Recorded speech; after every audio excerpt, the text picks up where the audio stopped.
Hey, what's up, guys? Simon Edwards here at Pumacom with Heat Seeker Sports, and I've got another episode of Gamescript for you. Tonight, we're going to be looking at the Miami Dolphins versus the New England Patriots game. We're going to take a look at that breakdown and see some stuff that might be interesting. We want to compete against 20% of the field, not 80% of the field. So we'll try to break this game down a little bit and take a look at how we might be able to accomplish that. A lot of narratives going on with this game. We saw the Dolphins last week, just looked awesome. Tyreek Hill, one of the best wide receiver performances that you're going to see, ended up getting over 200 yards and scoring a boatload of fantasy points. So I think it was over 45 fantasy points. New England, they did well last week against the Eagles. They had a competitive game. They were in it until about the end, and then they threw the ball to a rookie wide receiver who wasn't able to toe tap it at the sideline, and that ended up turning the ball over on downs. Otherwise, they had a pretty good chance of driving for the win. But Patriots aren't as bad, I don't think, as people suspect them to be. I think Bill O'Brien is a massive improvement as an offensive coordinator.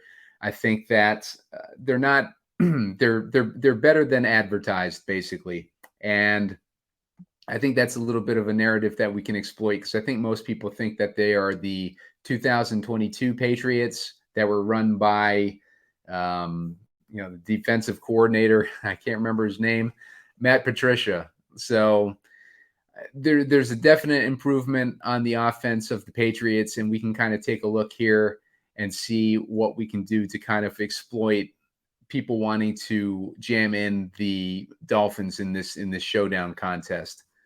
So let's get our screen share going here.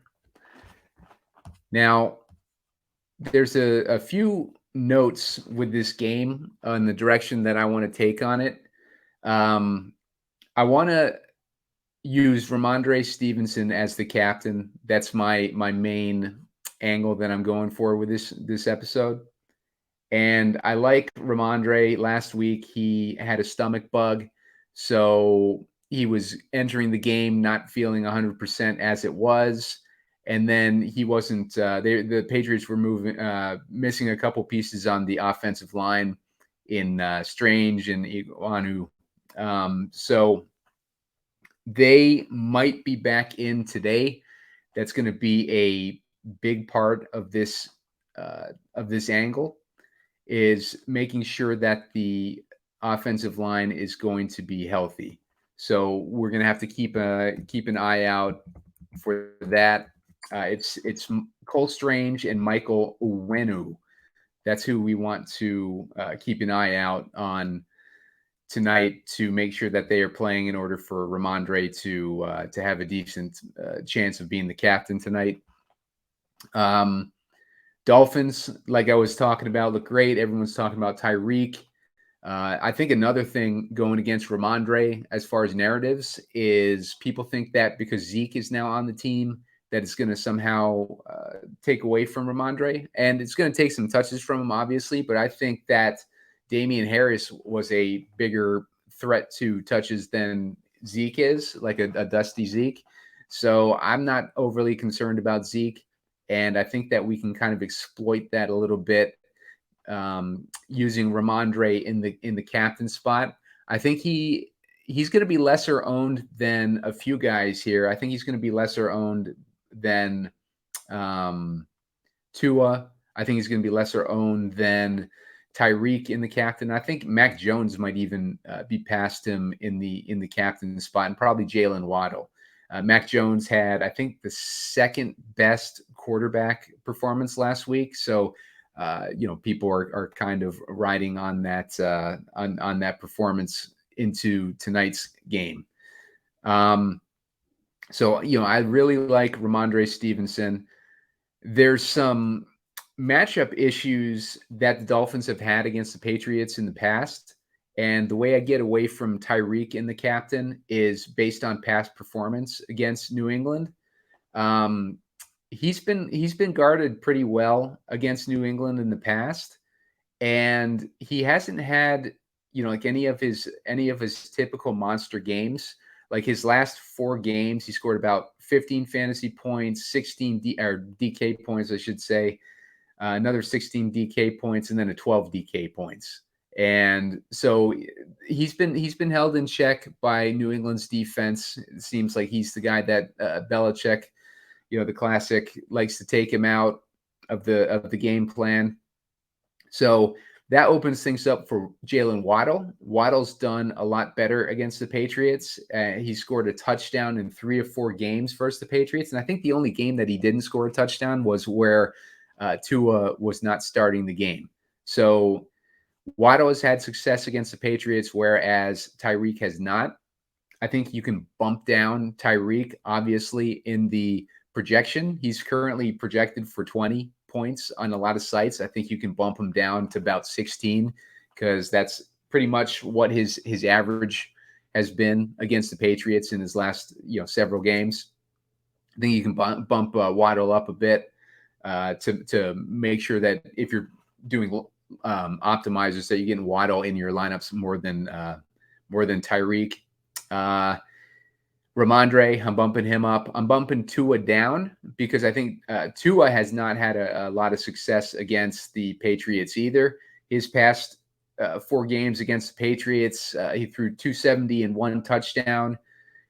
He threw 109 and 1 touchdown. He threw 202 with 1 touchdown and rushed a touchdown. And then he's threw 145 with 1 touchdown, rushed 2 touchdowns. So without those rushing touchdowns, he's basically averaging, like maybe 14, 15 fantasy points a game against the Patriots. So you can bump him down. I think he was being projected at around 20 points in a lot of these sites. So I'm bumping Tua down too to help us out also with this Ramondre angle that we're going for. So let's take a look at beginning the build on this lineup here. We got DraftKings up.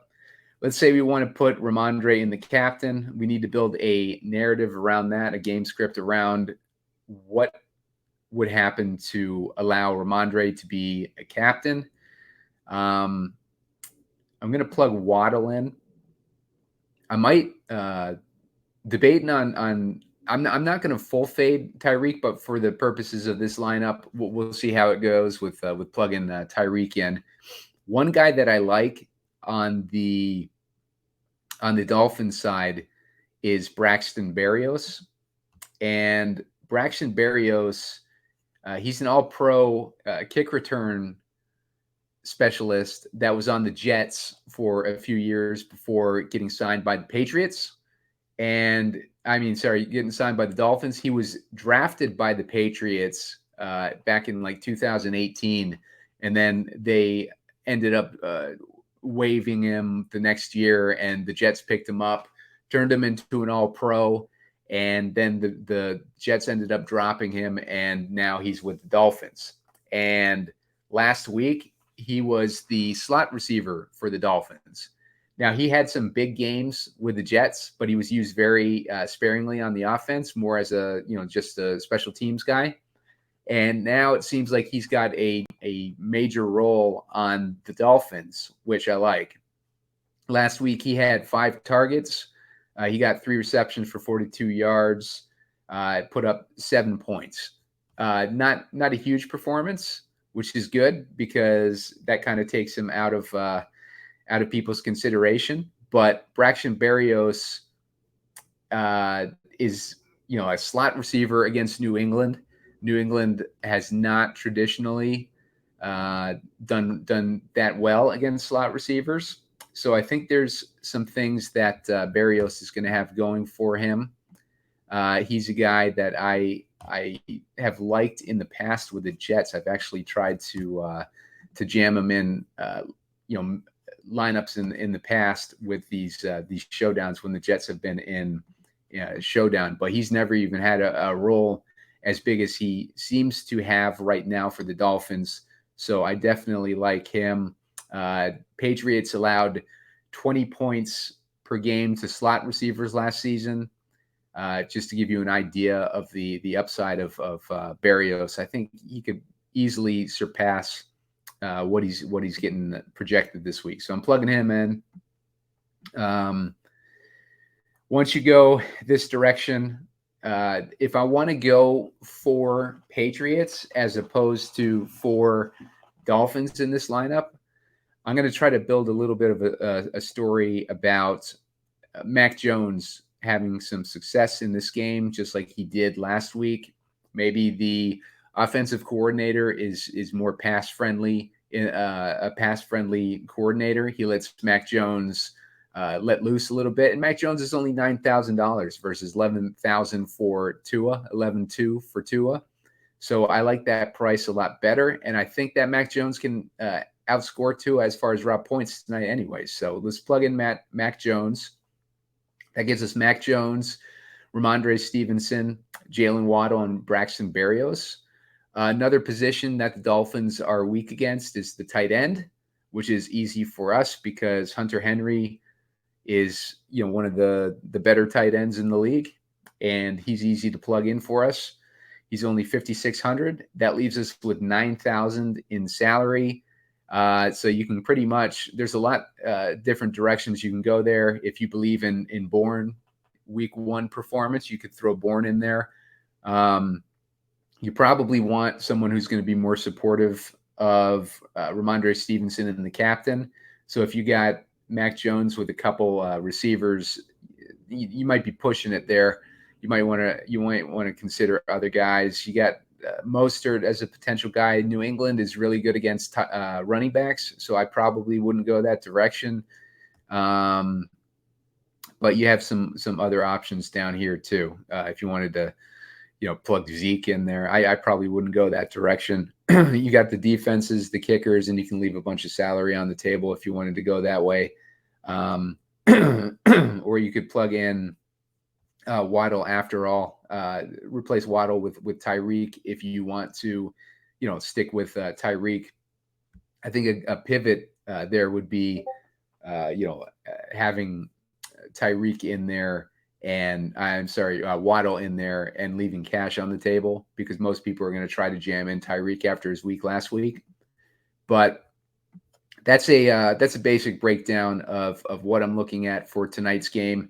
I'm going to be putting out a short video later on today with my favorite plays. So keep an eye on that. Subscribe at Heatseeker Sports on Twitter. Subscribe at Heatseeker Sports on YouTube. Get us some of the subscribers on that channel. Hit the like button if you can. We like to get those like buttons. It helps us out with finding our way through YouTube's algorithm. And that's it for now. I will be back tomorrow. I believe Spread and Tyler are going to be joining me tomorrow. So we will see you then.